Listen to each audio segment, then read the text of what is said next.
आइए हम और आप सभी दिल की अथाह गहराई के साथ, मोहब्बत की तमाम तर तवानाई के साथ हुज़ूर अकरम नूर मुजस्सम रूही फ़िदाहु जनाब मुहम्मद रसूलुल्लाह सल्लल्लाहु तबारका व तआला अलैहि वसल्लम के हुज़ूर नज़राना दुरूद पेश करें। अल्लाहुम्मा सल्लि अला सय्यिदिना मौलाना मुहम्मदिन बारिक वसल्लिम सलातन व सलामन अलैका या रसूलल्लाह, सलातन व सलामन अलैका या हबीबल्लाह सल्लल्लाहु ताला अलैहि वसल्लम।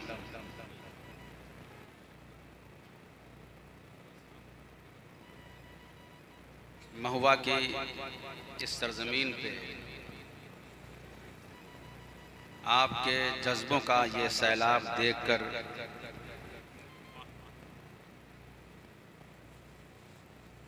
हम तमाम तहरीक बेदारी से वाबस्ता अफराद के अंदर तवानाई की लहर दौड़ गई है। सुभान अल्लाह, माशाअल्लाह। इस यकीन के साथ कि आग बुझ गई थी चिंगारी मगर बाकी थी। क्या कहने, क्या कहने। इस तहरीक ने उस चिंगारी को फिर हवा दी है। वाह। इंशाअल्लाह फिर हम ऐसी आग बनकर उभरेंगे जिससे नुकसानात होने के बजाय फवाइद की नई तारीख लिखी जाए। दिलों में घर बनाने का सामान किया जाएगा। खुश्क होंठों पर मुसर्रत की लहर दौड़ेगी इंशाअल्लाह, और फिर हमारे अंदर सुकून और तमानियत का वो चिराग रोशन होगा जिससे हमारी नस्लें भी इंशाअल्लाह रोशनी हासिल करेंगी।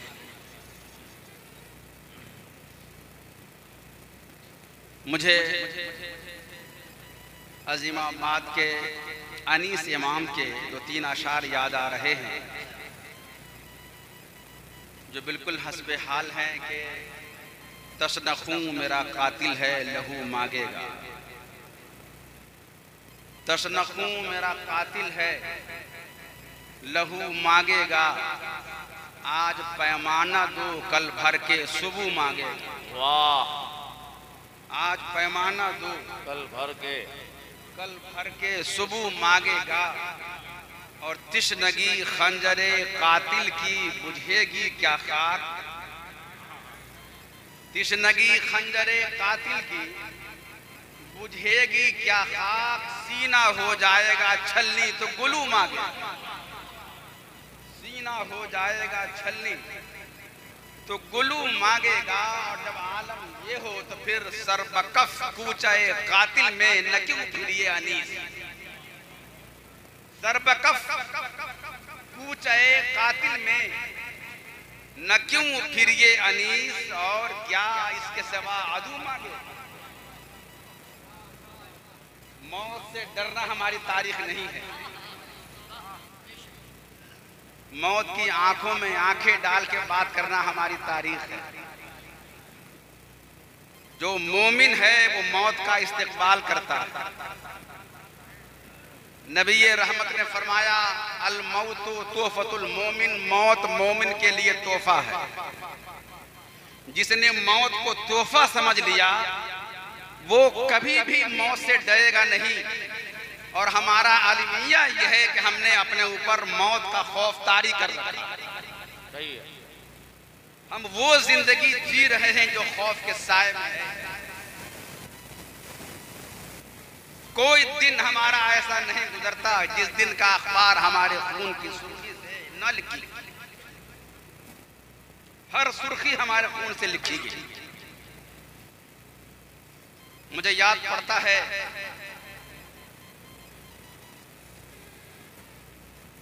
हम अपने मजहब के हवाले से संजीदा नहीं है, लेकिन जो हमारा दुश्मन है, कुरान ने जिसे हमारा दुश्मन कहा है, वो मजहब इस्लाम पर तहकीक करता है। इस्लाम की फतूहात पे तहकीक करता है। इस्लाम आगे कैसे बढ़ा उसने इस पर रिसर्च की। अददी अक्सरियत हमारे साथ, उसने सोचा असलहे बहुत ज्यादा हमारे पास, हमेशा हम मुसलमानों से ज्यादा रहे, फिर भी क्या बात कि हम मात खा गए मगर मुसलमान फतहयाब हो गए। इस पे उन्होंने 4-4 मीटिंग की कि आखिर बात क्या है। बद्र के मैदान से लेकर हर मैदान तक हम हमेशा गालिब रहे अददी अक्सरियत के एतबार से, मगर गलबा मुसलमानों को हुआ। राज तलाशा, ये आपकी दुखी रग, ये तहरीक बेदारी है। जो रग आपकी सो गई है उसी रग को बेदार करने के लिए इदारा शरिया ने इस तहरीक का आगाज किया। वाह! अपना माजी आप याद कीजिए, कभी तारीख का मुताला भी कीजिए, कभी तहरीक के औराक को पढ़ करके देखिए। बात हमने जहां से शुरू की है वहां पहुंचूंगा, मगर शायद बात ध्यान से उतर जाए, इसलिए मैं एक बात यही अर्ज कर देता हूं कि जिस मुल्क में हम जी रहे हैं उस मुल्क से हमारा सिर्फ जिस्मानी रिश्ता नहीं है, रूहानी रिश्ता भी। वाह वाह वाह वाह वाह! जिस्मानी रिश्ता नहीं है, हमारा कल्बी रिश्ता। और कल्बी रिश्ता कैसे है? ऐसे कि दुनिया का सबसे पहला इंसान भी इसी मुल्क में आया। वाह! दुनिया का पहला इंसान सबसे पहले अगर कहीं आया तो वो हिंदुस्तान में आया। और सिर्फ आदमी नहीं, इंसान नहीं, बल्कि दुनिया में सबसे पहले पैगंबर भी अगर कहीं आया है तो हमारे मुल्क में। हजरत आदम अलैहिस्सलाम पहले पैगंबर और उनका नुज़ूल भी हिंदुस्तान में। इस एतबार से हम देखें तो इस मुल्क से मोहब्बत की कई जिहतें हमारे यहाँ रोशन हो जाती हैं। हम सिर्फ इस मिट्टी से इसलिए प्यार नहीं करते कि हम यहाँ पैदा हुए, इसलिए भी इससे प्यार करते हैं कि नबियों की जमात का जो सबसे पहला फर्द है उसका बुरूद यहाँ। और यही एक बार और जोड़ दें, पेशानी आदम में नूरे मोहम्मदी भी था। भाई वाह वाह वाह वाह! और जब ये तय है कि पेशानी आदम में नूरे मोहम्मदी भी है, तो जहां दुनिया का पहला पैगंबर इस मुल्क में आया, वही हम ये कह सकते हैं कि दुनिया का आखिरी पैगंबर भी इसी मुल्क में आया। इसलिए मुझे इस मुल्क से प्यार है, हमदर्दी नहीं है, प्यार है। इस यकीन के साथ अगर कोई सुन रहा है तो वो सुन ले कि हम इस मुल्क को खारजी हमलों से भी बचाने के लिए सीना सिपर रहेंगे और दाखिली हमलों से बचाने के लिए भी हम सीना सिपर रहेंगे। क्यों? इसलिए कि इस मुल्क से जैसा अहले ईमान का ताल्लुक है वैसा ताल्लुक और किसी का हो या नहीं हो हमारे लिए काबिल फख्र। वाह!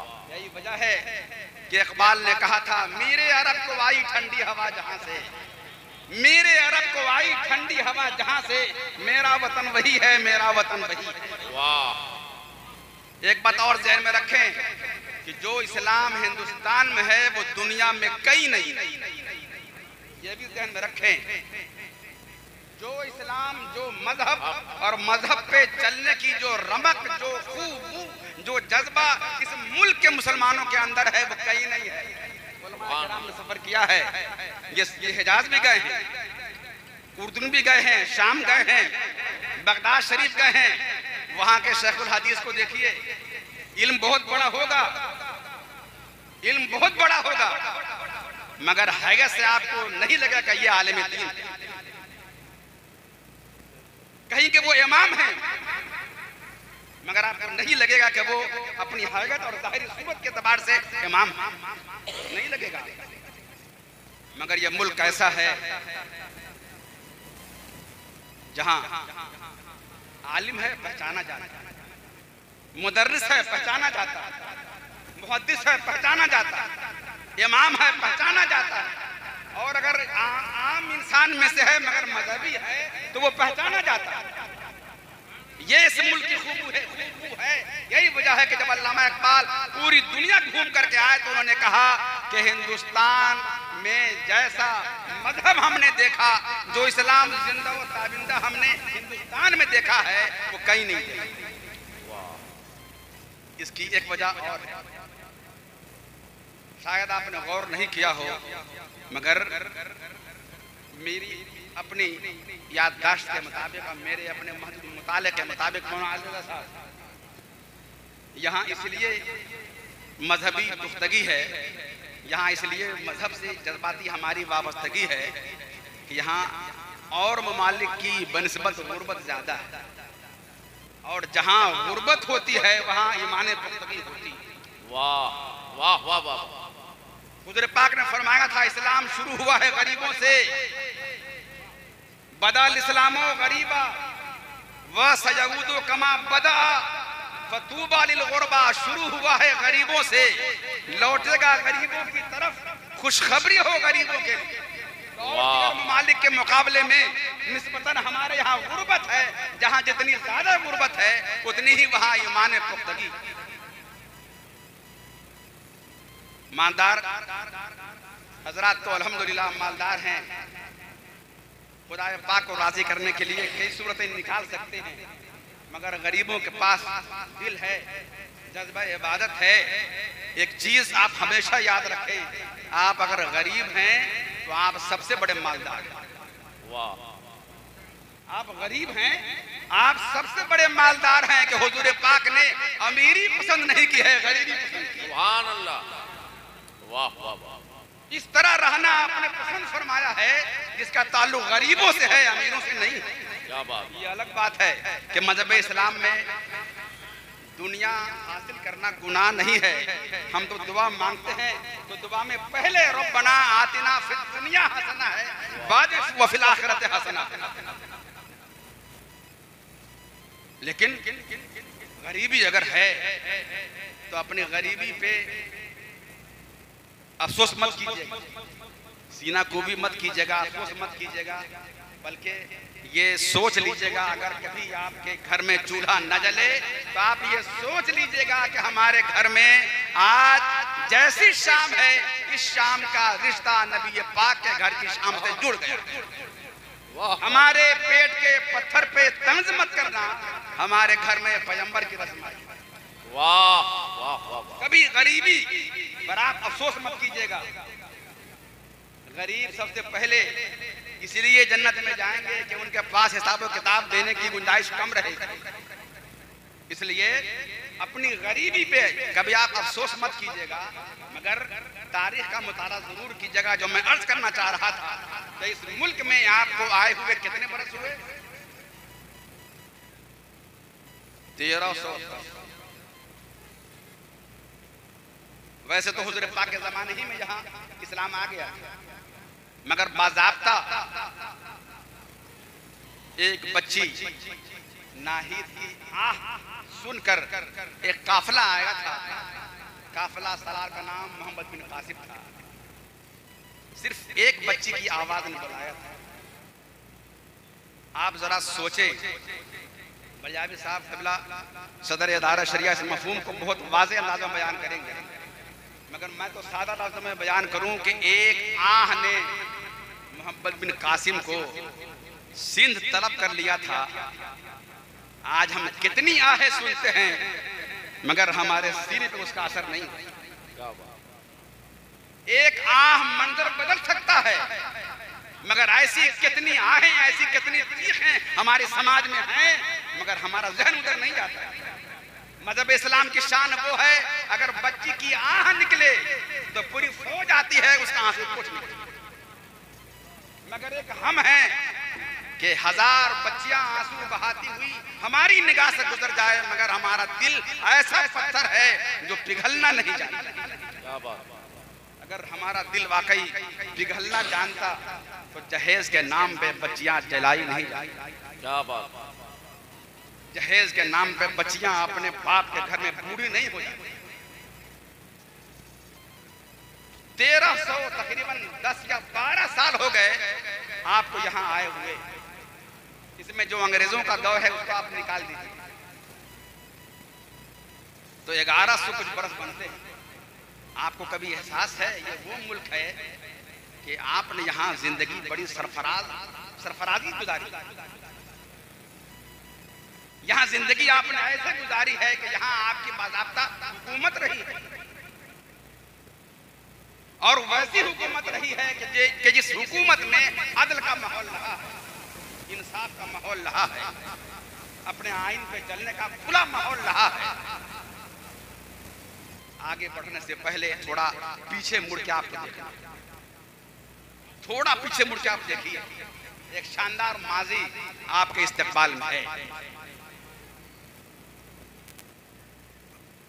हम आगे बढ़ना चाहते हैं, मगर वाकई तरक्की अगर आप चाहते हैं तो आगे बढ़ने से पहले 2 कदम पीछे चल के देखिए। तरक्कियात आपके इंतजार, वहां आपको मालूम होगा कि कैसी कैसी तारीखें हमने पीछे छोड़ी, कैसी तारीख हमारे इंतजार में है, किताबों में कैद है। मगर आलमिया ये है कि हम अपनी तारीख पढ़ते रहे हैं।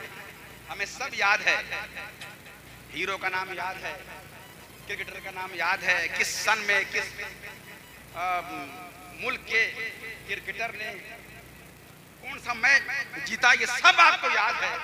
मगर ये याद नहीं है कि मोहम्मद बिन कासिम कौन थे, ये याद नहीं है उबैदा बिन जर्राह कौन थे, ये याद नहीं है कि नूरुद्दीन जंगी कौन थे, ये याद नहीं है सलाहुद्दीन अय्यूबी कौन थे, ये याद नहीं है खालिद बिन वलीद कौन थे।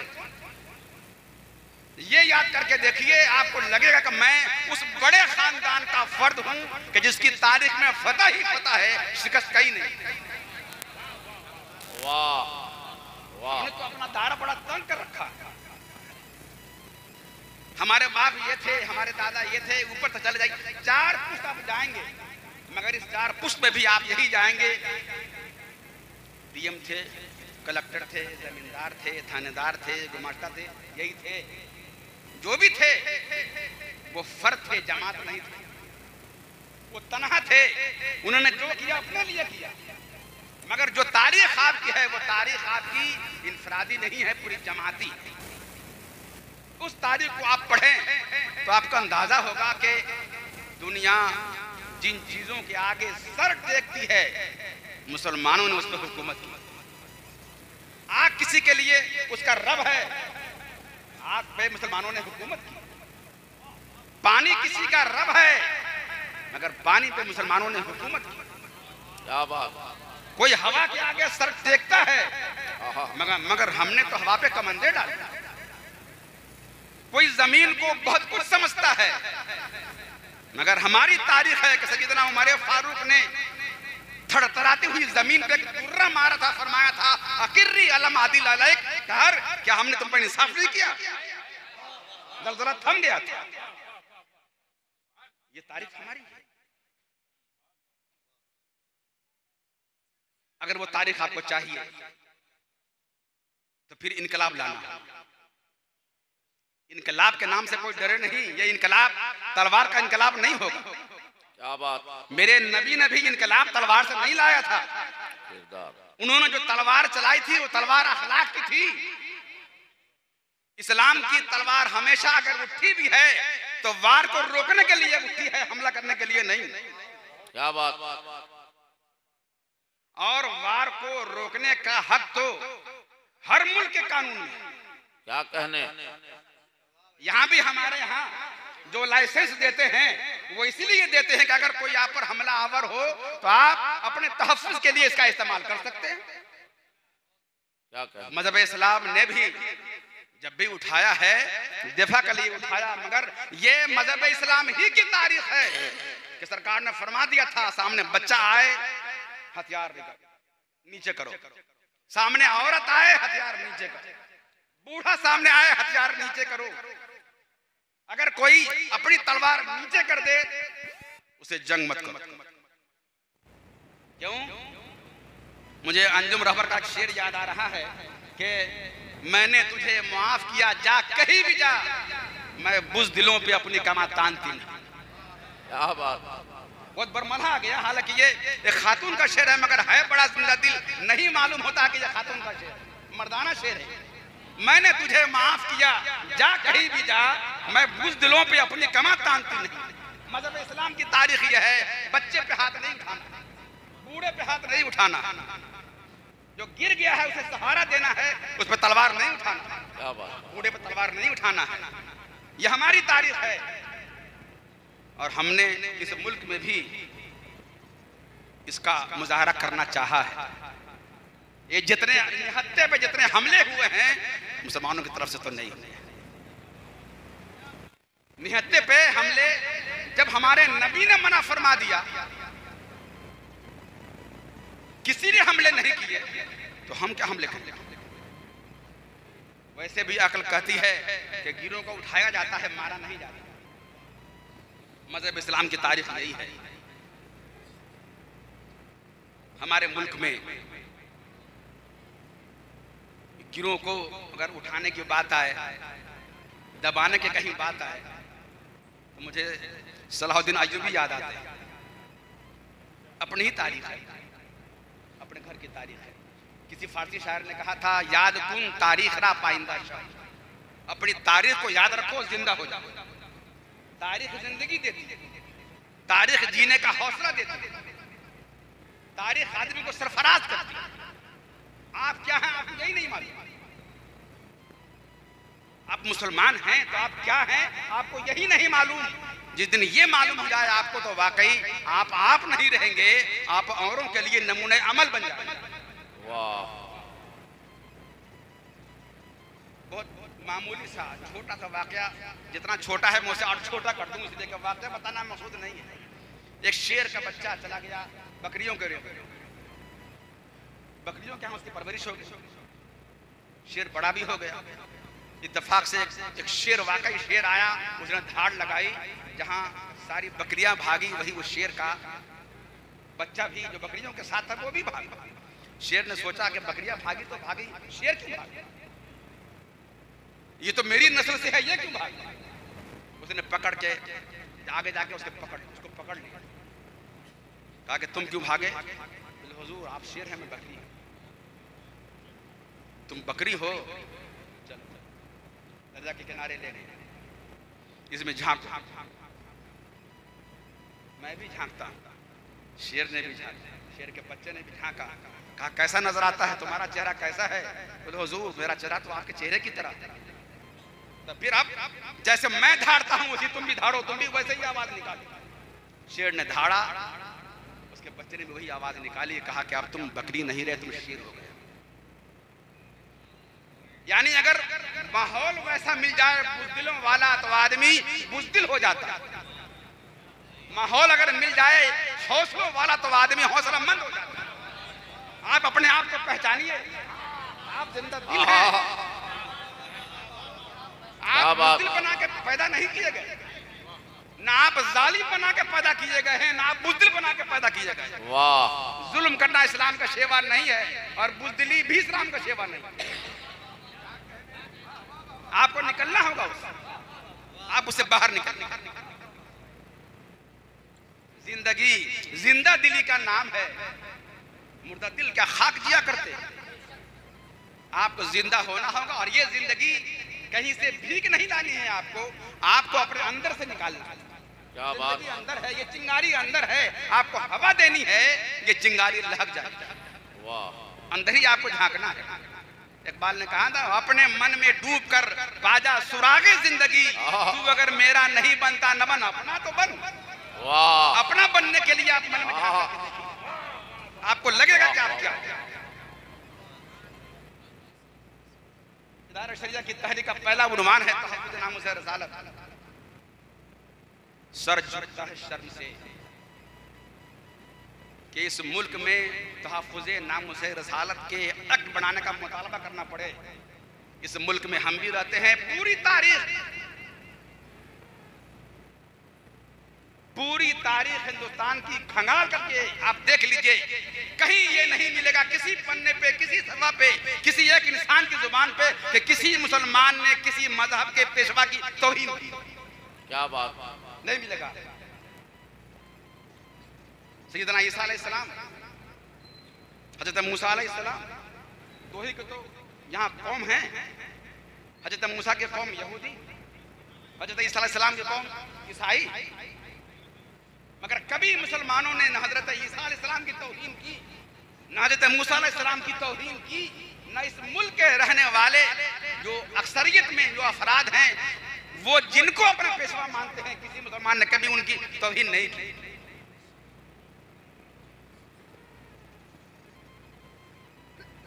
मगर हमारे नबी की तौहीन की। ये तौहीन की क्यों जाती है, यही मुझे बताना था। ये पूरी तमहीद आकर वही अगर दिखती है कि ये तहफ़्फ़ुज़े नामुसे रसालत के खिलाफ कभी तस्वीर बनाकर, कार्टून बनाकर अखबार में उनके खिलाफ मजमून लिखकर, सैयद आयशा के खिलाफ मजमून लिखकर ये जो कुछ होता है ये क्यों है, इसे आप समझिए तारीख के हवाले से।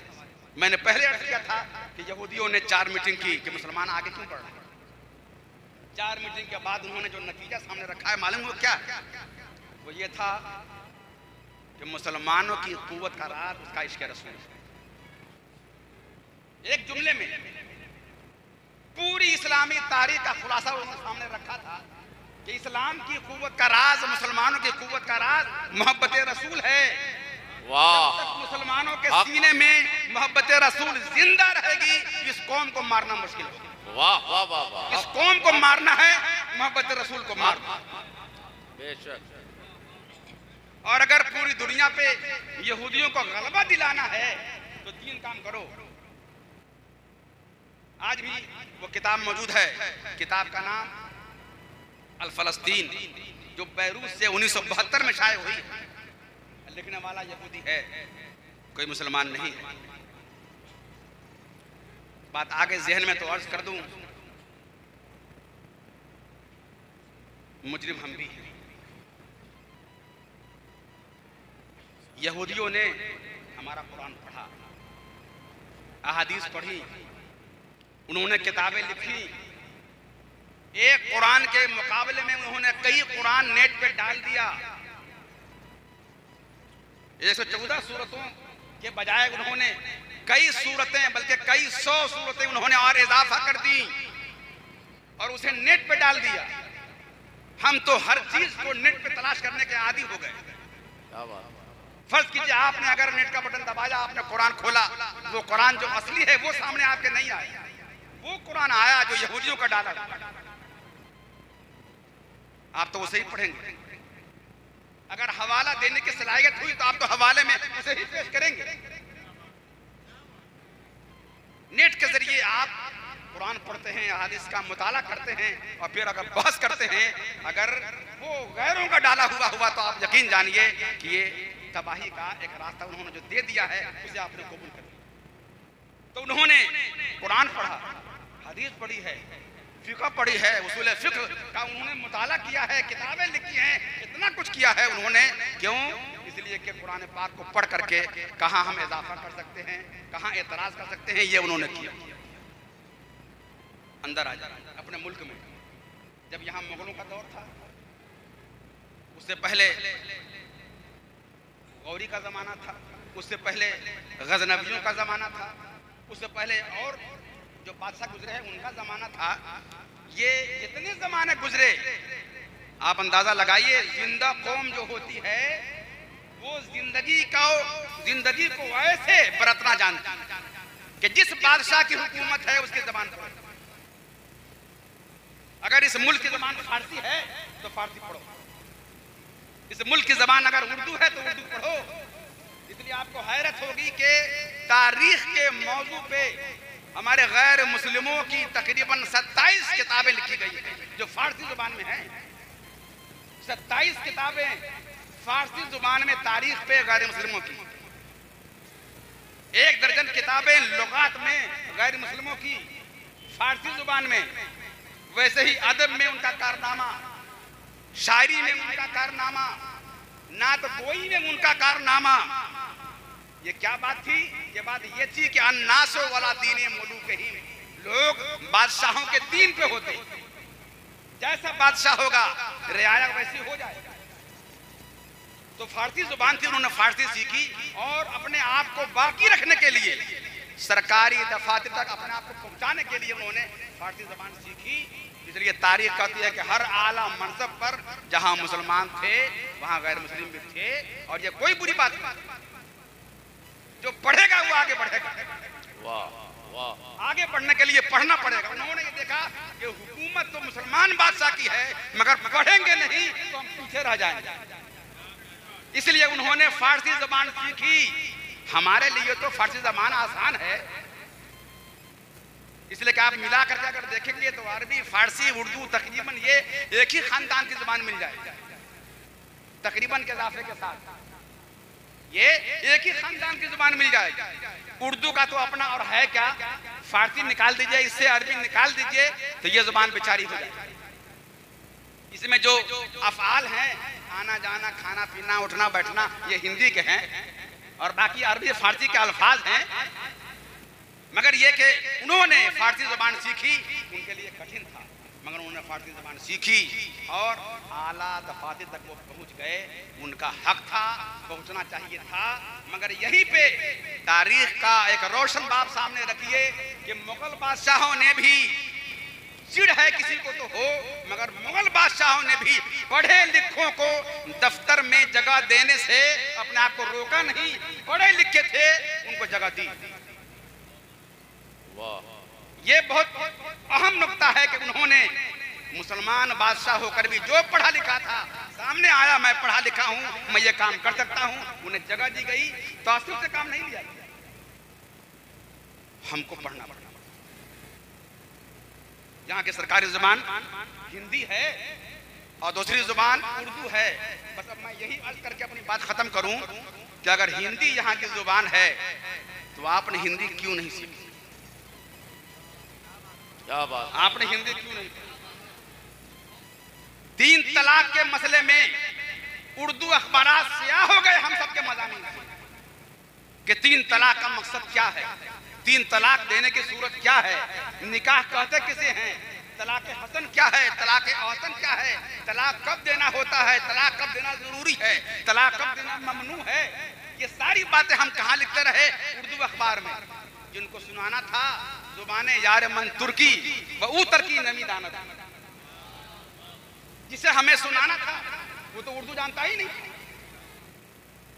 हम चीख करके अपने आपस में रह गए, उन्हें हम बता नहीं पाए कि मेरे प्यारे, तलाक नासूर नहीं है। तलाक तो उस सूरत में दी जाती है कि अगर हाथ सड़ जाए और हाथ को काट करके हटाना दिगर आज़ा को बचाने के लिए जरूरी हो, जब भी हाथ काटा जाता है, वैसे ही तलाक है। अगर तलाक देना नागुज़ीर हो तो जो तलाक देने का तरीका है उस तरह तलाक दे करके जो बकिया जिंदगी है उसको बचा लो, ये तलाक है। तलाक नासूर नहीं है। और आप अगर जाएंगे बारीकी में तो आपको एहसास होगा कि तलाक देने का ऐसे ही हुक्म नहीं है। अगर कहीं नाचाकी हुई, मियाँ बीवी में होता ही है। हमारे काजी साहब यहाँ मौजूद हैं, हजरत मौलाना अलविदा सरफुल्लाह काजी शरीयत वैशाली, कैसे कैसे मुकदमे आते हैं। मैं अगर उधर जाऊंगा तो बात दूसरी हो जाएगी, मगर थाने से और अदालत से मालूम होता है कि हमारा समाज कहाँ जा रहा है। यही दोनों जगह। इसी तरह दारुल क़ज़ा से भी मालूम होता है कि हमारा समाज कहाँ जा रहा है।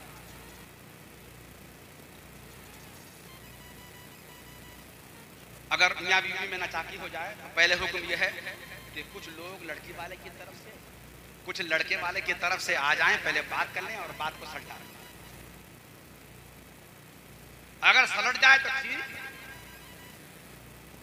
नहीं अगर सलट पाए तो तरतीब में उलट पलट हो सकता है। लेकिन मैं अर्ज करूं कि फिर यह है कि अपना बिस्तर अलग कर लो, है ना, अपना बिस्तर अलग कर लो। किसको हुक्म है? शौहर को, कि बीवी से अपना बिस्तर अलग कर लो। या पहले एक तमाचा लगाने के बाद उसे एक तमाचा लगा।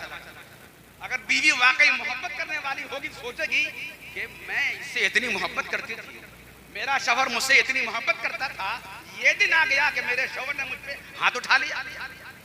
सोचेगी, गौर करे, पलट आए। और अगर इससे भी काम नहीं चला तो आप बिस्तर अलग करो, इसलिए कि औरत सब कुछ बर्दाश्त कर सकती है मगर शौकन बर्दाश्त नहीं कर सकती। बिस्तर का अलग होना बर्दाश्त नहीं कर सकती, तो बिस्तर अलग करो। ऐसे अगर बात बन गई तो ठीक,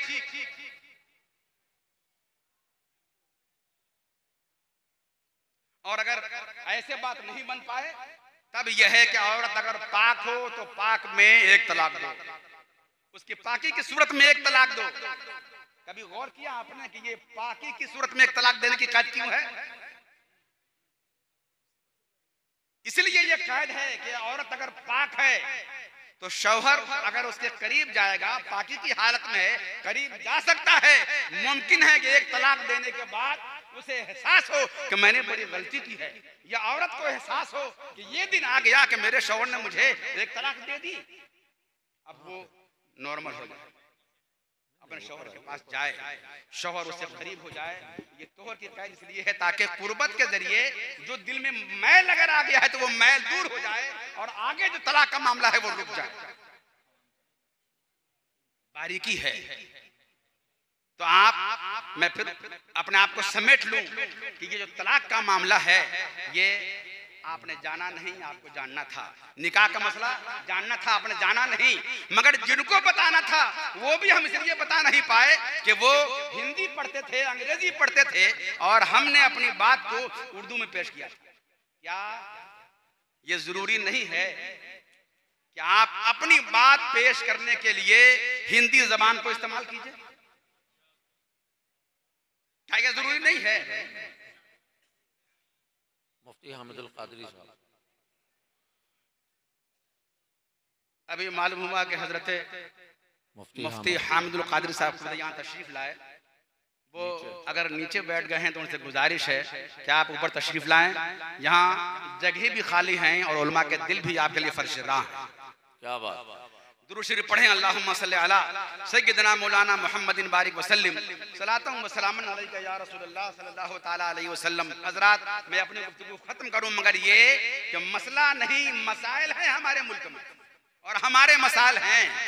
इन मसलों को हल करने के लिए ये जरूरी है कि जिन तक आपको अपनी आवाज पहुंचानी है उनकी जुबान इस्तेमाल करें।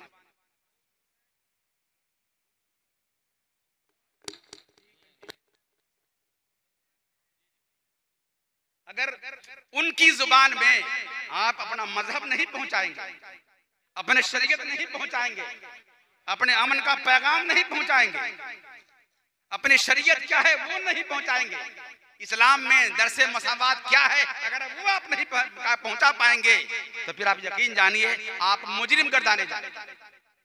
अगर आप चाहते हैं कि आपकी बात वहां तक पहुंचे तो फिर हिंदी जबान के जरिए उन तक अपनी बात पहुंचाने के लिए अपने आप को तैयार कीजिए। एक कैसे तैयारी करेंगे इंशाअल्लाह रहमान, ये सिर्फ जलसा नहीं है, जलसा खत्म हो जाने के बाद इंशाअल्लाह रहमान इदारे शरिया, मरकजी इदारे शरिया और इदारा शरिया वैशाली के उलमा अमायदीन जिम्मेदारान बैठेंगे और ये तय करेंगे कि जितने मसाइल पे हमने गुफ्तगू की है उसे जमीन पे कैसे उतारा जाए। अभी तो सिर्फ जहन की हमारी की बात हो रही है, सिर्फ ये नहीं है कि हम अपनी बात रख के चले जाएं, मगर जहन में रखिए कि एक तबका यहाँ ऐसा है जिसकी रूह प्यासी है, वो जानना चाहती है इस्लाम कैसा मजहब, वो जानना चाहती है इस्लाम में हमारे लिए क्या गुंजाइश है। अगर हम वहां तक पहुंच गए एक बड़ा काम हम करें। और दूसरी बात ये कि जिस कौम को मारना होता है उसकी जुबान पहले मारी जाती है, ये पूरी तारीख है।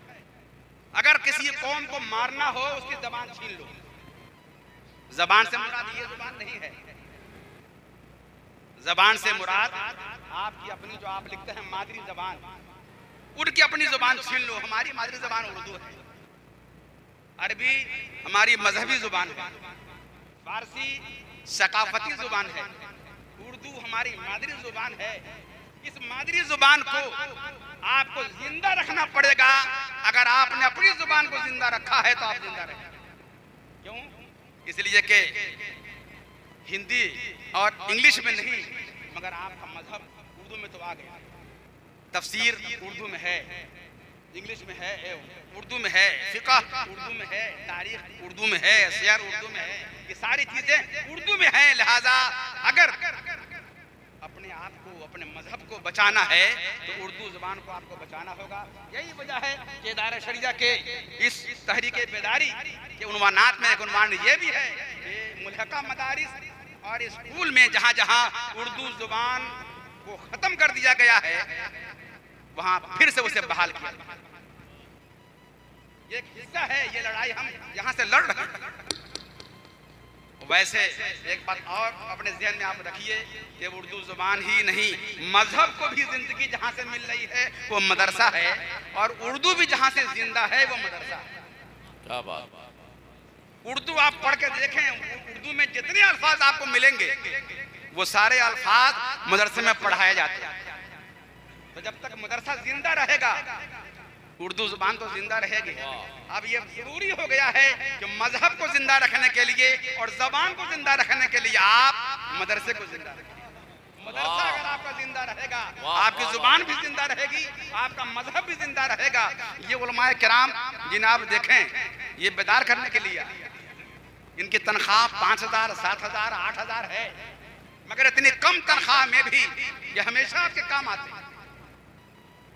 मसला आपका हो, दर्द आपका हो, मसाइल आपका हो, मगर हमारे ये उलमा सर जोड़कर आपके लिए बैठते हैं। आपके अकीदे को तहफ़्फ़ुज़ मिल जाए, आपके घर के माहौल में शफाफियत आ जाए, ये उलमाए किराम आपकी खिदमत पे हमेशा मामूर रहते हैं। लिहाजा दुआ करें कि परवरदिगार आलम हमारे इन उलमाए किराम को भी सलामत रखे और इदारे शरीयत के पैगाम से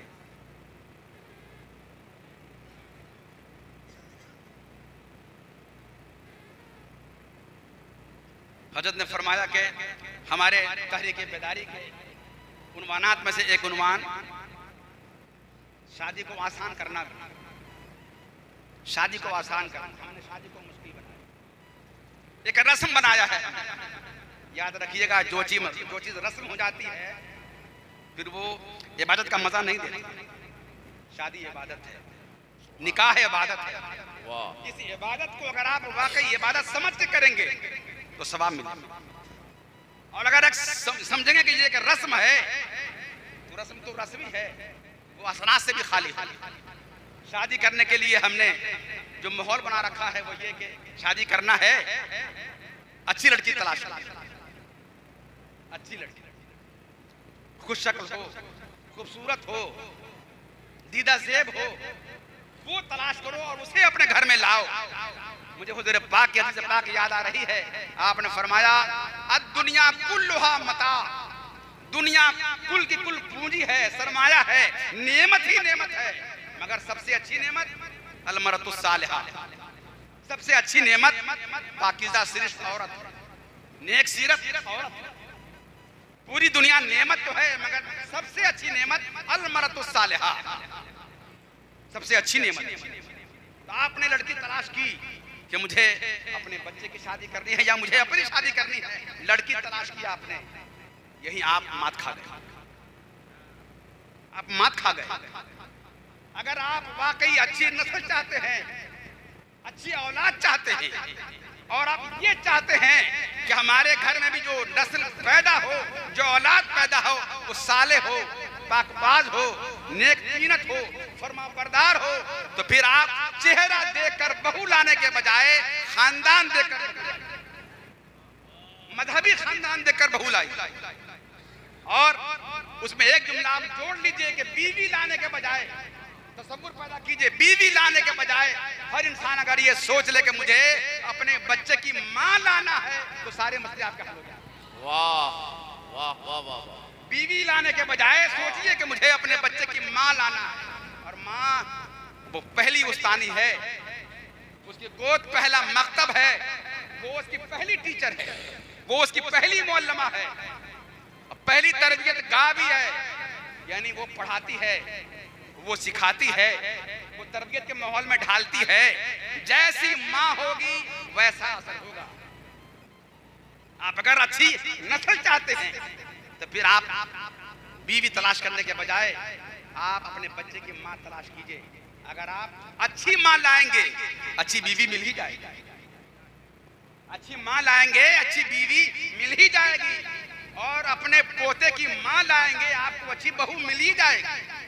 अच्छी बहू चाहिए तो अपने पोते की माँ तलाश कीजिए। यकीन जानिए कि जिस्म से, माँ के जिस्म से बच्चे के अंदर सिर्फ दूध मुंतकिल नहीं होता, उसकी खसलत, उसकी आदत भी, उसकी अच्छाई भी, उसकी बुराई भी मुंतकिल होती है। हत्ता के बीमारी तक मुंतकिल होती है।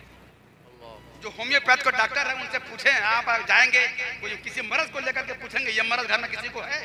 नहीं तो आपके वालिद साहब को, तो नहीं तो वालिदा को, नहीं तो जी नहीं, घर में किसी न किसी को ये मर्ज आपको होगा। इसीलिए ये मर्ज इधर मुंतकिल हुआ।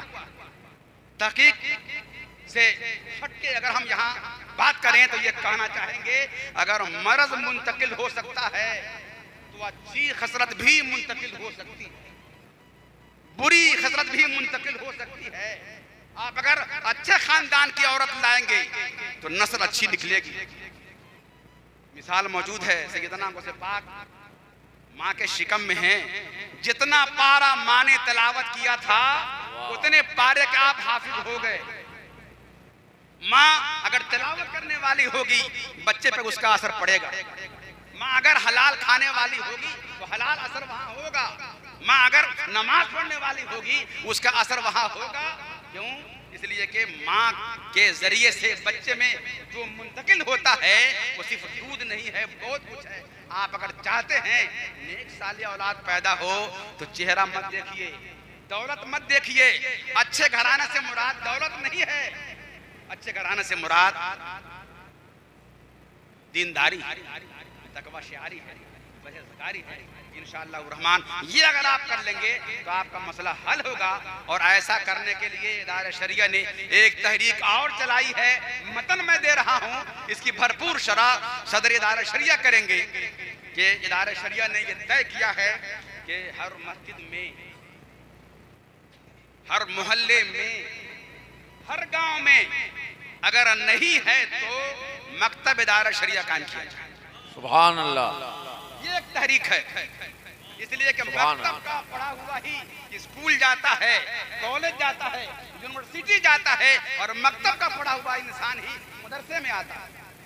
आप लोग अगर स्कूल भी नहीं गए और मदरसा भी नहीं आए, मगर अगर कलमा आपको याद है तो वो मकतब की दुआएं अगर आपको याद है तो वो मकतब की देन है। अगर वुजू करने का तरीका मालूम है, नमाज पढ़ने का अगर कुछ भी तरीका मालूम है, वो मकतब की देन है। हमने मकतब को खत्म कर दिया, मकतब को जिंदा किया। इदारे मकतब इदारा शरिया के नाम से इंशाअल्लाह इदारे शरिया वैशाली के उलमा, जितने उलमा बैठे हैं ये सब हमारी तहरीक का हिस्सा है। सुभान, ये सब हमारी तहरीक का हिस्सा हैं। और ये जो आप उलमा किराम देख रहे हैं ये अपने जज्बे से आए, अपने खर्च से आए, कोई नजराना नहीं। साल भर तक नजराने पे तकरीर करने वाले उलमाए कराम ने जरूरत पड़ी है तो वो फी सबिलिल्लाह आपकी बारगाह में, कोई मुआवजा नहीं। आप इनकी कदर, जज्बे को सलाम कीजिए। हम इसलिए आए कि आपका काम, आपका मसला, आपकी जरूरत ये पूरी हो जाए। तो आपको करना यह है एक इनकलाब लाइए अपने अंदर। जरा सोचिए, जब सोने जाइए तो आप सोचिएगा 24 घंटा हमें मिला था, इस 24 घंटे को हमने कितना अपनी जात के लिए खर्च किया है और कितना हमने मजहब के लिए खर्च किया। रात में बिस्तर पे आंख बंद करके अपने सीने पे हाथ रख करके सोचिएगा, शायद आपका मुर्दा एहसास जिंदा हो जाए और आपको कचोके लगाए, क्या हम इतने बेहिस हो गए कि अपने मजहब के लिए हम 24 घंटे में से 1 घंटा भी नहीं निकाल सकते? ये तय करके आपको उठना है इंशाअल्लाह कि 24 घंटे में से 1 घंटा हम मजहब के लिए निकालेंगे। और इदारे शरिया का कारवां अगर निकलेगा, मकतब इदारा शरिया कायम करने के लिए आप उनका दस्तो बाजू बन जाएंगे। आप ऐसा अगर करेंगे तो इंशाअल्लाह रहमान बहुत जल्द हम अपनी जो मंजिल है वहाँ तक पहुँचेंगे, मसले भी हल होंगे, एक खुशगवार इनकलाब आएगा। और वो इनकलाब ऐसा होगा जो हमें सर झुका के जीने के बजाय सर उठा के जीने का हौसला देगा। अस्सलामु अलैकुम व रहमतुल्लाह।